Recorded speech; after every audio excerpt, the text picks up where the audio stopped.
So, as many of you have probably guessed by now, or have figured out or know, I illustrate a lot of my own thumbnails, and I don't know if I should be doing that. I don't know if it makes it more or less clickable for you guys, especially if I do bad artwork. But I do, and I illustrate all of them. And I decided that I was going to start filming some of the process I do, just to show off, like, some of the range of abilities I have. Wow, so special and talented. Anyways, yeah, I have a bunch of videos of some of the thumbnails I've done, and let's get into them. I'm just going to add commentary over top, and you can just appreciate the process. Awesome. Wow. Okay, so first up, I have my Halo video.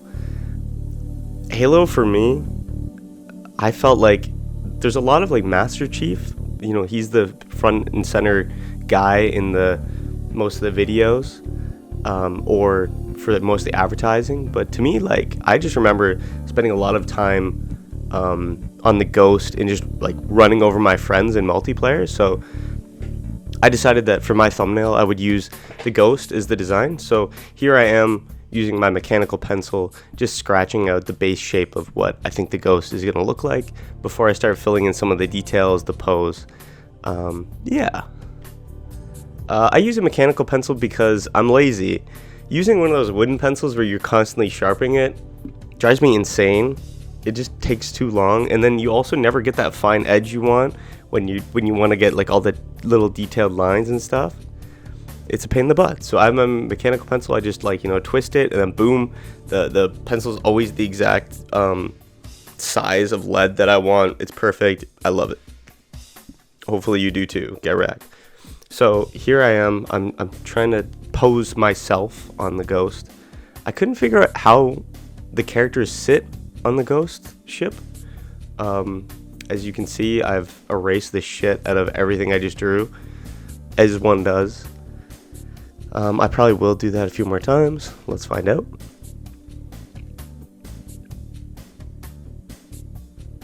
I think I was trying out here, like, losing control of the Ghost, because I couldn't figure out how you sit on it. So I was like, oh, what happens if the Ghost is going so fast that I can't control it and my feet have to go up on the dash and, like, I'm holding on for dear life? That would be interesting. Oddly enough, with this shape of ship, it doesn't really work with that idea, because it's hard to understand how the characters even steer the ship for me to convey that it's hard to control, because it looks hard to control in general. It's just a big, massive lawnmower looking thing that floats.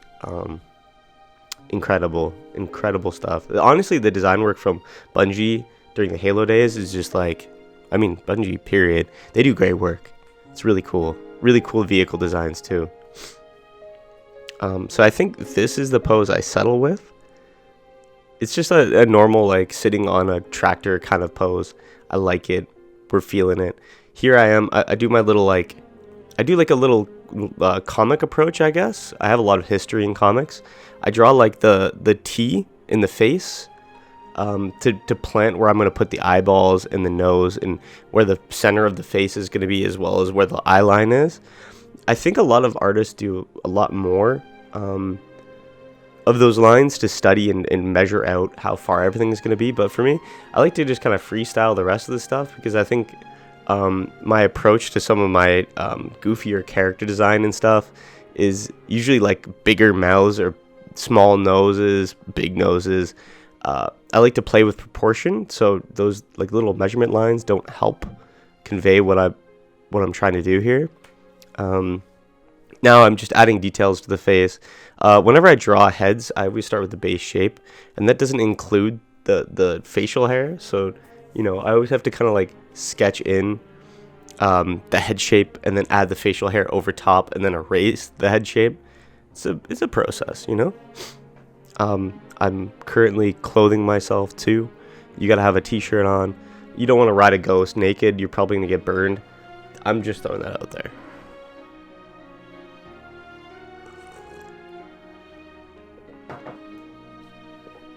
Whenever I do these little kind of cartoony characters, I've been trying to steer myself away from cartoony stuff, not very successfully.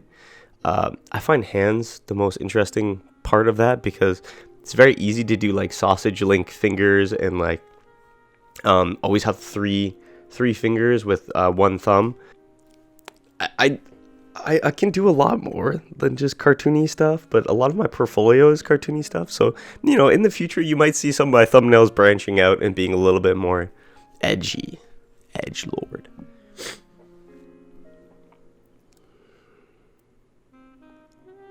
And we're still in it. We're doing this weird little t-shirt. I had a lot of trouble with this t-shirt. This whole pose, I don't think I was in the mood to draw like a character. I was just more excited to draw the ghost. So a lot of my attention wasn't really going into my pose after I had figured it out.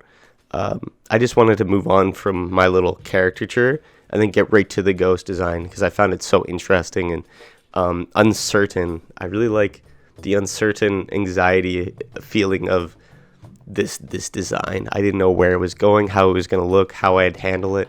It was cool. This is some of the weird mechanics of the ghost. It has this like strange cylinder shape at the bottom. I don't know what that is, but they have all these really interesting like teeth looking things. I just try to approach it how I saw it and then kind of interpret what the shapes were.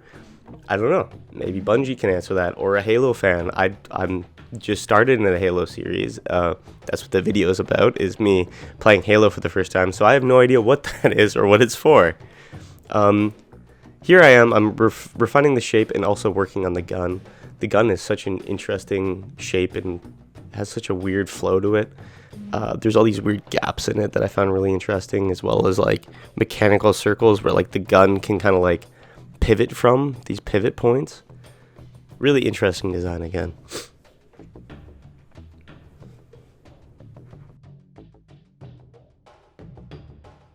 I don't really have a lot to comment on when it comes to the ghost design and the process of penciling it in.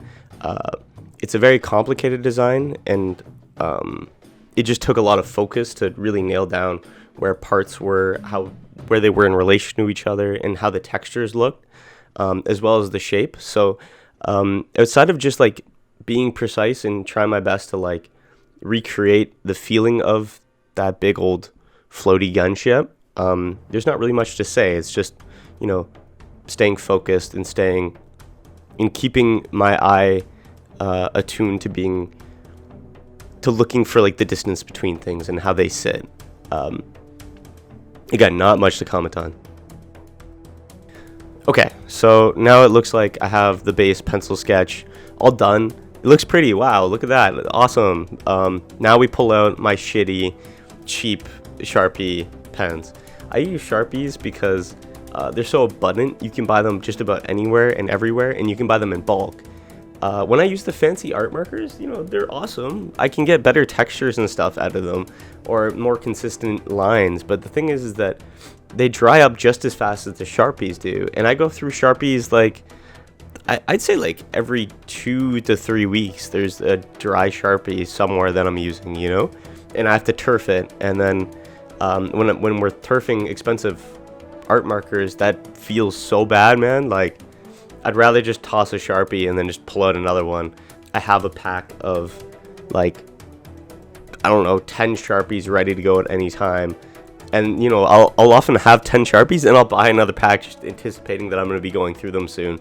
So you can use your fancy art markers. Maybe I will in the future, but for right now, I'd rather just spend my money wisely, buy little cheap Sharpies, and then work around them. I find that the chunky Sharpie, the fat one, I guess, I find it scary to use, I guess, because the line weight is so thick. I really do choose wisely where I drop it. I anticipate that this area is going to be like a heavy shadow area, or like the light won't be casted there as strongly. So I'll typically use the fat Sharpie to express those lines at first over the line work. And then I'll come back with the fine tip, which I am in the video. Come back with my fine tip and refine the lines. I'll make them look a little bit cleaner. I've always been complimented for my line work and how clean it looks, but in truth, like, a lot of that is from just refining with the fine tip. I'll often screw up lines and I'll have to go over it, or I'll have to darken lines that I didn't anticipate darkening because my finger slipped or whatever, as you can see in this video, I already have. There's a circle shape that I've darkened the wrong side of accidentally. We're gonna fix that. It'll look good by the end, but for now, you know, we just have some weirdly thick and thin lines. It's just how it is. I usually like to go through and then refine all the line work I did in pencil. There will be exceptions where the lines drop just to show where the shape goes, but then I won't actually ink that line. It'll just be information that I use when I work on the final. I think for a long time, I tried to only work with pen and in marker. Unfortunately, that's like, it's not a proper way to think visually. You're converting like a 3D image or a 3D object into a 2D space, and sometimes things get a little bit mixed up when you're doing that. You can't just do it one shot and be right every single time. You're gonna make mistakes, and that's where I like to make mistakes with the pencil first and then come back with a marker later and refine the mistakes, make the margin for error a lot less. Unfortunately, there's still mistakes that slip by. I'm still not happy with the little caricature I did of myself, but you know, you can't win all the battles. It's whatever.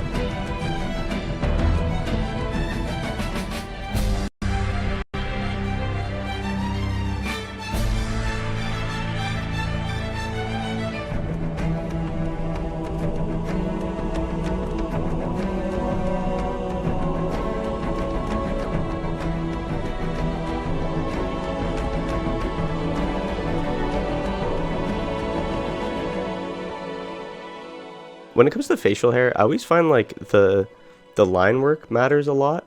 So I've gone and I've hashed the facial hair out. So I usually do like a line, like a bunch of line doodles, I guess, where I go and to me that just conveys that it's like a coarse hair, which I sort of have like a bristly coarse hair on my beard.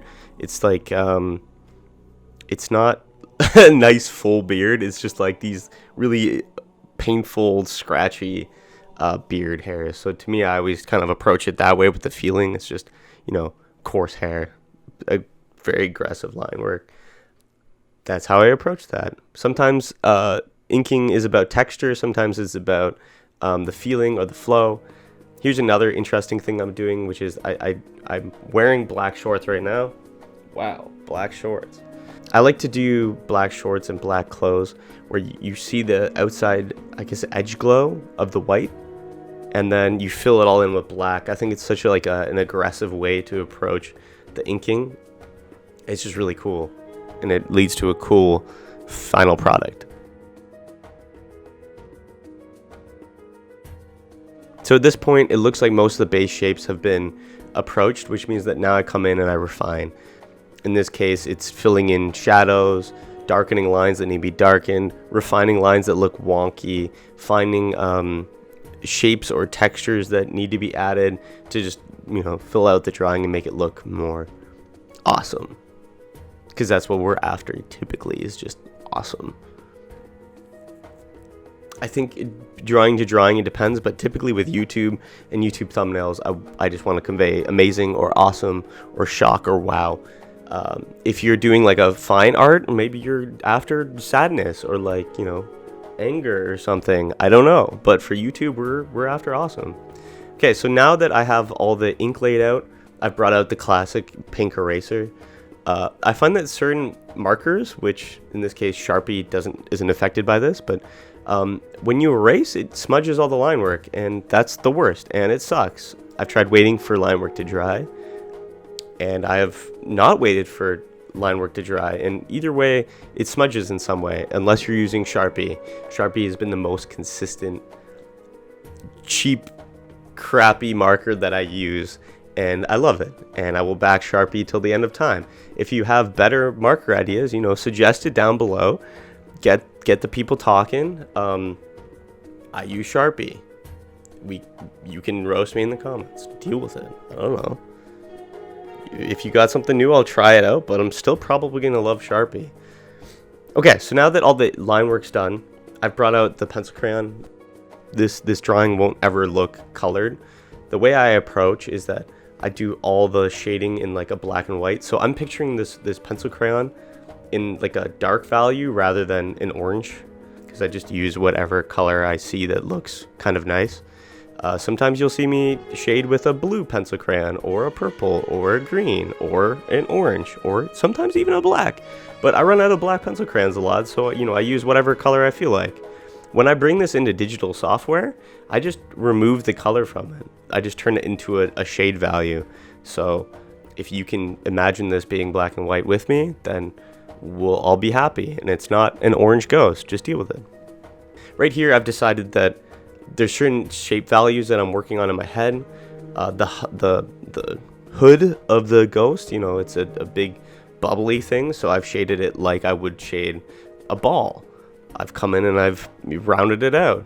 And then the framing around it, I picture kind of like a chrome accent, I guess. Chrome metal. So I've shaded it like I would shade chrome metal. Very cool. Very wow. Some of these shapes are really difficult to get around. I wouldn't recommend drawing a ghost if you were like a child. It's going to be too difficult and you'll probably give up on drawing. It's just such a weird device and machine. If you can, at the age of 4, draw like a ghost and be awesome at it, then hey man, you make the YouTube video, you talk about it, but I don't think at 4 years old I could have drawn this. It's very complicated and has a lot of moving parts. Very interesting too. God bless Halo. Good game. So since I have the light, which I do these little it's like a little ball with an arrow, that conveys to me where the lighting's gonna be. I like to kind of go through and give like a kind of flat shadow pass. I'll often just shade lightly where I think the shadow just kind of hits everything. That's just me telling my future self that like, hey, there's gonna be shadow here probably, so deal with it. It's just a way to kind of get stuff done quicker and be ready for it in the future and not get lost in the sauce, as they say. All these inside parts for the ghost, I have no idea what's going on, but it just kind of looked like weird moving metal, I guess. So I've illustrated it like it's just bizarre metal slapped on top of itself. Here I am doing a flat shadow pass on the back of the ghost. What a weird shape. It's like the back of a weird car or a fancy car. I've never owned a fancy car that has like bubbly shapes to it with like interesting dents and stuff. So I'm not super accustomed with how that works. I'm also not a car guy. So, I'm doing my best here. Doing my best. A lot of the shading with the pencil crayon is just kind of figuring out where the values go and the shape is. That's all it is. I don't like to overthink it. I don't like to get too busy into things. I just, kind of shade where I think shade's needed or the shape's not pushing out enough, or, that's just what I do. Also, today I'm using Prismacolors. Sometimes I use Crayola. Sometimes I used to use Laurentian. I preferred Laurentian. It had like a nice feel to it. It has a really nice light value and it blends really nice. But again, today's Prismacolor. Prismacolor has a really aggressive pencil crayon feel where if I just push really hard, I can go over my line work and almost make it disappear or fade away. I don't like that a lot, but Prismacolors do have a nice consistency to them, so I can work light and it'll always be light. It's kind of nice. Unfortunately, these Prismacolors have traveled with me just about everywhere I've gone in the world. I moved to Montreal. I moved out for college at one point. Both trips, all these pencil crayons have gone with me. So they've a lot of them have shattered lead.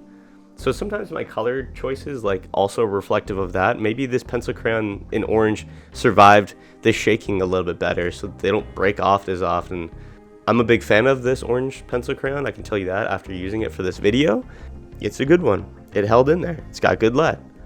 There's other colors that didn't hold up as well, and they break off all the time, and I get pissed off. Imagine that. So oftentimes as I work, I've realized this kind of more recently, but I'll spin the whole paper all over the place, and that's just to get proper line work done, to make it look good. I don't know. I think, getting that perfect line is better than keeping the paper straight or leveled. Some people draw where their paper is always locked in. I'm not one of those people. I use the paper and the pencil to contort how my body goes or where the line's going to go. You know, whatever works. Whatever gets that line on the paper, that's all that matters. Here I've pulled out a fancy Faber-Castell marker. I got these from Alex. I tried out some fancy ones thanks to her. She bought it for me for Christmas. Thank you, Alex. This extra fine Sharpie knockoff brand, they have a really good lightweight line pen. I like it a lot. There were some pens I found in this pack that she gave me that were like amazing and incredible. This is one of them, the extra small. It's just really good for, like, you know, filling in the little lines. Unfortunately, it does smudge a lot, so I don't use it pre-eraser. I usually erase first, then pull this thing out. But yeah, it has some other ones in the pack too, like the brush pen is really nice. I love a good brush pen. I don't think Sharpie makes those.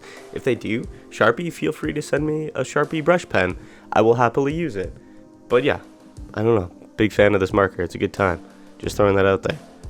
Here I am just adding the chrome feeling to some of these chrome parts.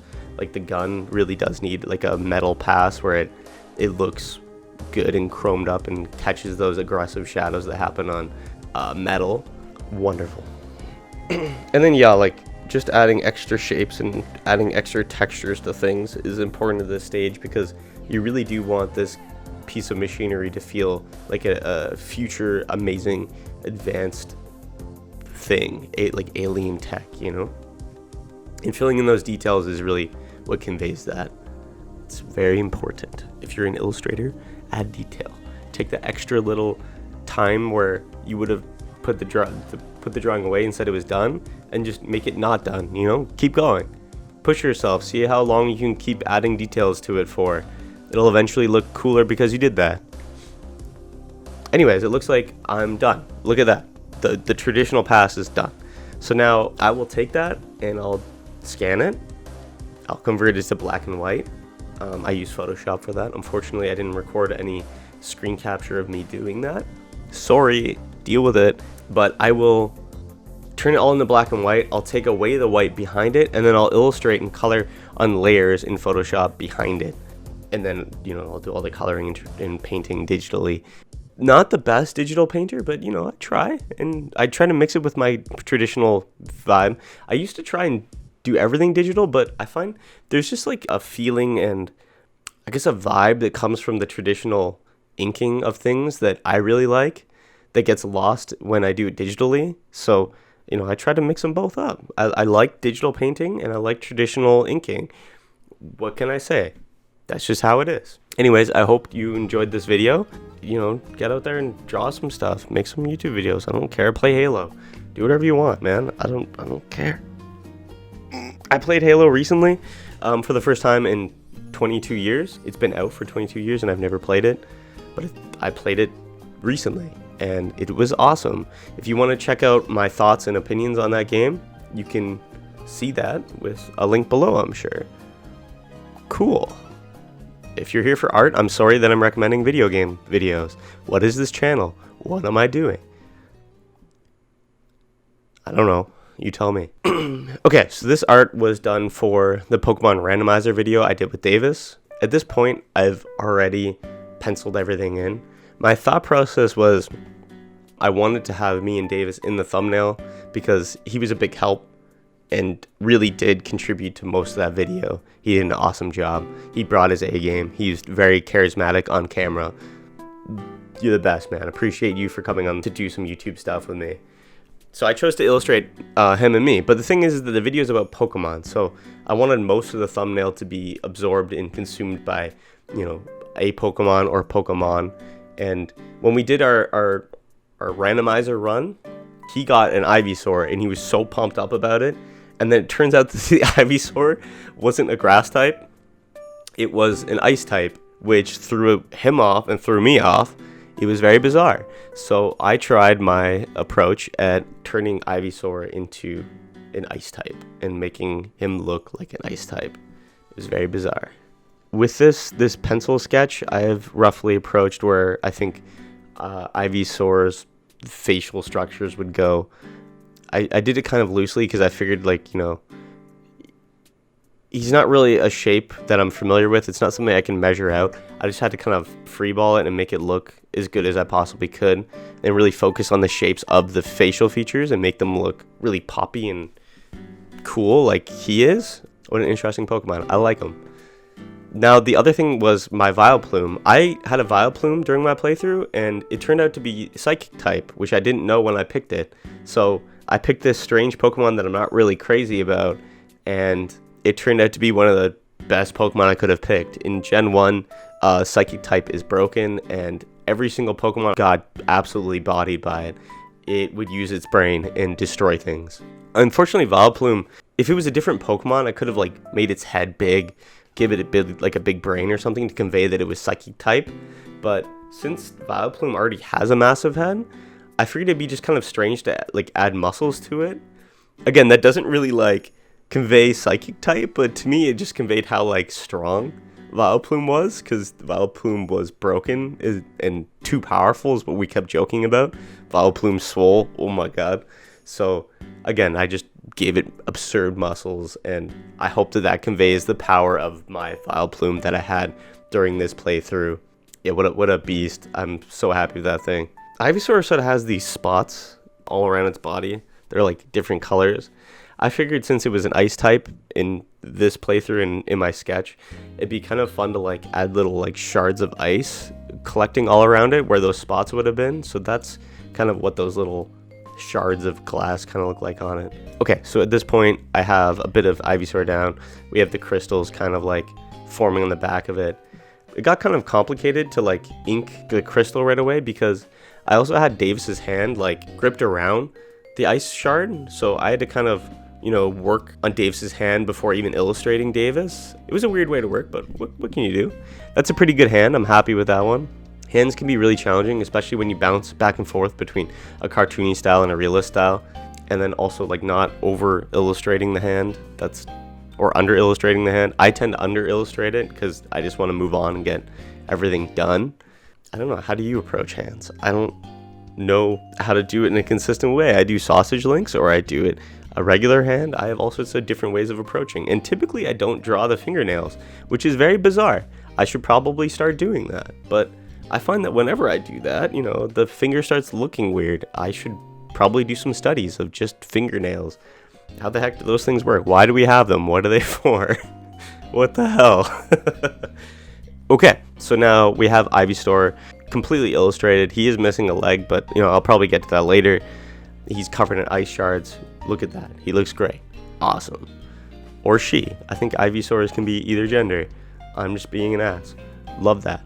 Davis's hair is very interesting. He's grown it out for a very long time, and also has some like wicked work done where I think he's got multicolored stuff going on. I don't remember, but thing is that he has long hair, and it's interesting because I don't draw a lot of kind of Viking looking dudes, so I got to have a little bit of fun with Davis's hair. I wanted to add some like stray hairs that kind of flop around and fly around, and you know, just make him look a little bit more rough in a good way.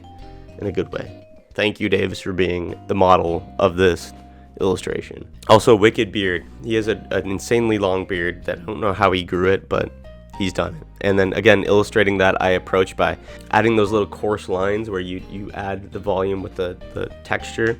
That's what I do.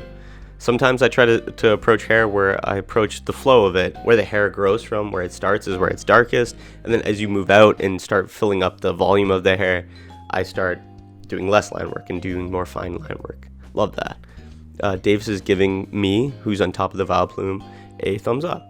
What a nice guy. Okay, so I've roughly illustrated me on top of the Vileplume, Davis with his Ivysaur. Vileplume is looking intimidating right now. Honestly, kind of like a creepypasta. It kind of looks like a creepypasta demon, but that's okay. We'll make him look more friendly later, I'm sure. I've pulled out the chunky marker to do the aggressive shading on Vileplume. Vileplume is a thick boy, so he needs lots of dark shading for sure. It was very weird stamping on those muscular legs onto Vileplume. The arms, less so, not a big deal, but the legs for sure. Vileplume is a big bulb typically, and to add massive thighs onto that pulp, it brought in a lot of question of like what the anatomy was on this Pokemon. I didn't really want to think about where the legs attach and where the groin would be. It called into a question like a lot of things that, again, I didn't want to think too deeply about. Does Vileplume have reproductive parts, or is it truly a plant that just, sends out pollen or seeds or something? I don't know. I don't know anything about plants. I don't know anything about having jacked thighs. Who knows? I've illustrated myself now as well. I was wearing a hat during most of these videos during this era because my hair had gone so long, but I wanted to keep it long so that way when I got a haircut by a hairdresser, they had more to play with, and I think the hairdresser did a pretty good job. So you won't be seeing me in a hat for a little bit. Love that. Okay, so the line work has been erased, and I've pulled out another pencil crayon. It just so happens that this is a different pencil crayon. It's still orange, but it's a different crayon altogether. I think it's still a Prismacolor too. Very weird. Maybe the lead was breaking on that other pencil crayon, or maybe it was breaking on this one, so I swapped to the other one. I don't know. Pencil crayons, we love them. Again, just approaching the volume and filling it all out, adding texture to certain areas. I know what a human arm looks like, sort of. I'm not a super anatomy fan, but figuring out where the muscles are and where they bubble up from, I just approach the pencil lightly and fill in the areas that, look less bubbly and bubble out less. I believe my light source in this case is top left, like it usually is. That's my favorite place to put the light source. I should probably do some other lighting soon. Kill me. I don't know. Whatever. Where do you like to put your light source? Are you a top left kind of person as well? I feel like it's just the standard, It's just the comfy place to put it. Whatever. I've added some veins to Vileplume, making them look swole. I've done a shadow pass with hatching, and I've filled it in with pencil crayon too, so it makes it look extra dark. There is a lot of stuff hidden underneath Vileplume's massive head, so I had to make sure that the head looked massive and covered him up in a massive way. Vibes. He is looking slightly less creepy as the time passes. He looks less like a spooky pasta demon because now he has more line work around him that's, filling out that eyeliner that just looked terrifying earlier. Yeah, okay, looks good. Oh man, okay, so we're really getting the meat and potatoes of it right now. The ice shard on Ivysaur, very complex situation going on there, because to shade it, I wanted it to look like a big ice shard, and I think a lot of that is like gradients. You want to pick those dark areas where the light definitely wouldn't hit, but then you also want to gradiate it out. So I'll pick my dark angle, and then as it fades into like the regular ice, I would, work my way into it and make it softer as it drooped down. I think that was my way of approaching ice and making it look, I don't know, icy. Wow. Okay, so now I've gone through and I've added more volume to Davis's hair. Just, shading it, adding more pencil lines. The pencil really easily communicates that something's hair, especially the more scratchy you leave the line work. It conveys, like a little bit of hair texture. It's easy, it's simple. Wow, look at that. Amazing. What was kind of strange with Ivysaur's design was that he's just kind of like a big, wide boy. So the bottom of Ivysaur I just shadowed entirely, because like he'd have a lot of shadow underneath of him. I should have picked an angle maybe where it's a little bit more overhead and you see less of the bottom of him, because it's, it's a strange angle to look at that big boy from. It's just like a lot of shadow area. Anyways, moving on. We're close to the end here. I've filled out most of the line work. It looks pretty cool. I remember when I was working on this, I was really excited about it because now that I had all the line work and the shading and stuff done, I was like, man, this could go any direction. This looks so cool.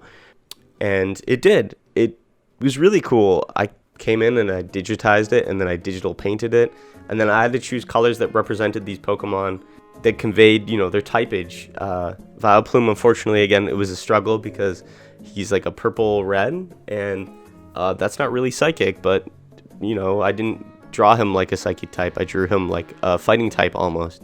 so I just kept them the same color. Ivysaur, you know, ice type, but then also has the blue skin, so it was a lot of blue. I didn't know how this was gonna go, but I think it turned out pretty okay. What do you think?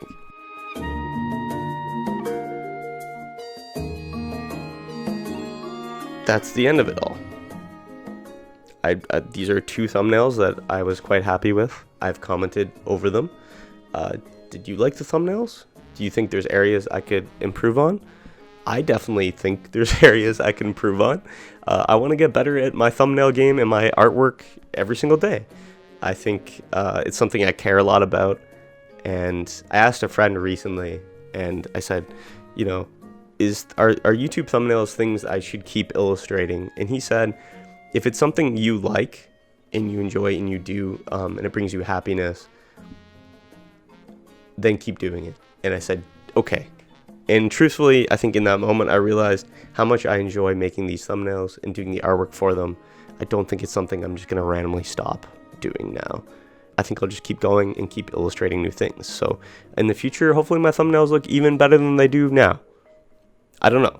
Also, he gave me advice to make them more vibrant and more eye-catching. So that's my new goal with thumbnails as well, is that I want to use aggressive colors and things that really pop out and grab your attention. I want eyes on my videos. I want eyes on my art. That's my ultimate goal with all this. I want to reach out to you guys and show you things that I do and collaborate with you and make things that you enjoy and make your day better. I don't know. Awesome. If you want your day to be a million times better, you know, just remember to like, remember to subscribe, and hit that notification bell. You're probably not going to listen to me because, like, I don't listen to anyone that tells me that, but, like, just know that when you do those things, I think that it helps. I don't know. Keep making art. Then if you're not going to listen to me, at least do that. Make some cool art, try some new things, and try out a Sharpie. Apparently I really like them. If you have other marker ideas that you'd like to share with the world, comment them down below. Maybe I'll give them a try. I've tried Faber-Castell and Sharpie so far. I can't remember the other ones I've tried, but I've tried a few others throughout my art career. And again, Sharpie is the reigning champion. I love it. It's so good. But again, if you have something you think is better, send it to me in the comments. I'll roast the shit out of it in a new video. Your marker probably sucks. Deal with it. Anyways, bye.